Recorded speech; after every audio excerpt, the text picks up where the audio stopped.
Well, here's another song from my past. I said, Brent, what do you think? You know, it's my 4th clinic here. I want to do some different stuff. He says, I got an idea. Play some old Diamond David Lee Roth. Woo-hoo! I have to tell a quick little story first about my good friend Diamond David Lee Roth.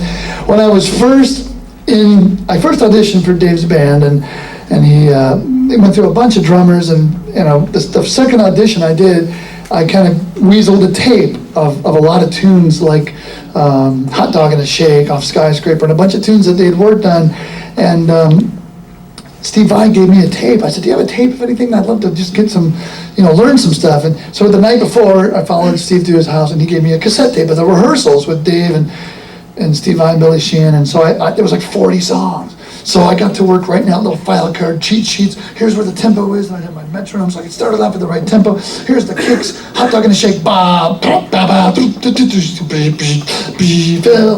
game, ba, ba, ba, ba, and it goes to double time. And so I learned all these songs, right? And the next day I came in, and he says, what do you want to play, bro? That's not a good Dave. Hey, bro, how you doing? Diamond David Lee Roth. What do you feel like playing? I said, oh, man, anything, really. Yeah. Here's a tune called Big Trouble or something. I going through my file cards, and I played the tune, and afterwards, I played a couple other tunes. He goes, hey, bro, how do you know all these songs? And I said, well, I got a tape last night from Steve. He goes, you memorized 40 tunes? And I said, no, I actually read music, and I wrote out... You read music? And I said, yeah, I can read music, you know. And he goes, and I understand your last gig was with the Maynard Ferguson Big Band. I didn't think he even knew who Maynard Ferguson was. Very, very intelligent guy, Dave. Super intelligent. His dad Nathan Roth helped pioneer laser eye surgery. His uncle Dave in Boston pioneered laser disc removal when Steve Vai blew out his neck, throwing the guitar around like crazy. He went to Uncle Dave in Boston, dime-sized slit, took the disc out, put a new disc in, outpatient. Brilliant family, the Roths. Anyway, he goes, you powered Maynard Ferguson's 18-piece big band and you read music like that? Surely you can power the three of us. Welcome to the band, bro. Payday starts Friday. Yeah. Those are the moments of my life. So in the music business, anyway. So he says, second or third rehearsal, he goes, well, when we go on the road, he goes, I think you ought to play a drum solo. And we're going to work the lights all in. It'll be a really big part of the show. But, bro, why don't you play a little solo right now and give me a little taste of what you'll do, and I'll reconnoiter how the lights will look, and everything will be great. Go ahead. So I didn't know what to play. I played a solo not unlike this one tonight, but much, much shorter, a couple minutes. And he was making every face somebody could make. He made the good ones and the bad ones. He went... And after I finished, I said, well, what'd you think? He says, bro, no offense, but it sounds like a solo that would only appeal to young boys who wear black and white Zildjian shirts. What do you mean? He goes, can you play a solo that won't just appeal to drummers, but that'll appeal to everybody?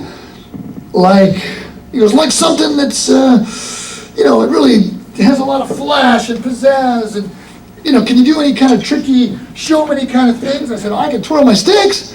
I said, everybody twirls their sticks, bro, man. This is 1985. Come on. He says, can you do a solo standing on top of your drums? I said, no, not. And he says, well, come on, give it a try, man. Just put one foot up here. Swing your right foot over the cymbals and onto the other side of the... How come your bass drums are so short, bro? I said, they're not short. These are the new 24 by 18 extra long bass drums. He goes, Alex Van Halen's were twice that long, man. What am I going to do? So I call up the drum company, hi, this is Gregg Bissonette, just got a gig in the Roth. Anyway, I was wondering, can I order a special rush delivery of 2 24 by 36 bass drums? Click. Hello? Finally, after a lot of convincing, they did it. Dave's going to jump up on the drums. We'll play together. We're going to do a drum solo on top of the drums. Right. So, anyway, the drums came. The 2 24 by 8, 36 bass drums. And he says, now, get your left foot up here. Swing your right foot around. Put her over there on all that leftover bass drum, and straddle the toms and start playing like some of those Billy Corncob licks. Billy Corncob? Oh, you mean Billy Cobb? I'm not a vision you got. A lot of that stuff, you know. Shake your hips around, it'll be great. I put my left foot up on the seat, swung the right foot over. Of course, the seat gave out, and I cut my face all up, you know, my bleeding, and Dave, I don't think this, drum solo is for me. He says, I already got it marketed, man, it'll be great. It's going to be the exterior drum solo performed without a net by Bissonette. It'll rhyme, it'll be great. He calls over to my drum tech, hey, Andre, come on over, bolt these drums to the stage. So we got a riser. Andre, sure, no problem, boss. Everything's bolted. I had one of those Buddy Rich stools brought in that you could take the top off and put your hardware in. I tell you, you could have knocked into this drum kit with a pickup truck and not knocked it over. Bob the Builder couldn't knock this pickup truck. This drum set over. You can tell I have kids, right? Bob the Builder, can we fix it? Bob the Builder. Yes, we can. Scoop, Nook, and Dizzy, and Rolly too. I know all the words. I love Bob the Builder. Anyway, last Halloween, my son was Bob the Builder. I was Bob Senior. I went to Home Depot, got the whole hard hat, the thing, the boots, the work boots. Bob Senior. Anyway, I got up on the drums finally, put my left foot up there, put this over here, started doing the drums. So I said, this is really fun. The first gig we played, I'm used to 1,500 seat arenas, seat theaters with Maynard. There was like 25,000 people the first gig, and I know, Brent, we played right down here too, didn't we? Where did we play? The Coliseum. 1985, we stayed at the famous Sheraton by the Marsh. I remember that. Anyway, yep, that's where we stayed. I remember that like it was yesterday. And I got up on top of the drums and I'm playing it. The place, people got into it. Usually the drum solo is the part where the girlfriend nudges the boyfriend and says, honey, I'm going to go to the bathroom. It's just the drum solo. I'll get me some popcorn. I'll go too. It's just the drum solo. But all of a sudden, I was up there on the drums and being a wild man and having a blast.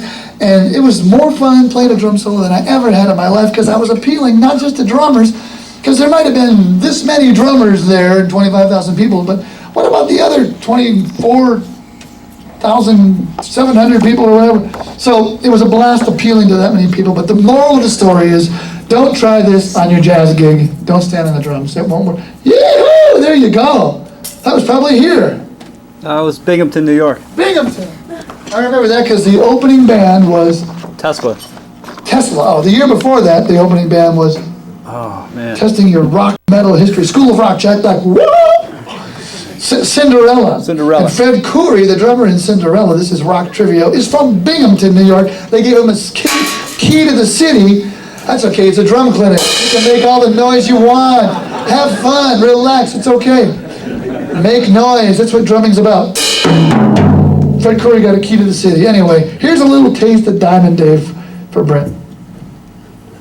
Hopefully I can remember this.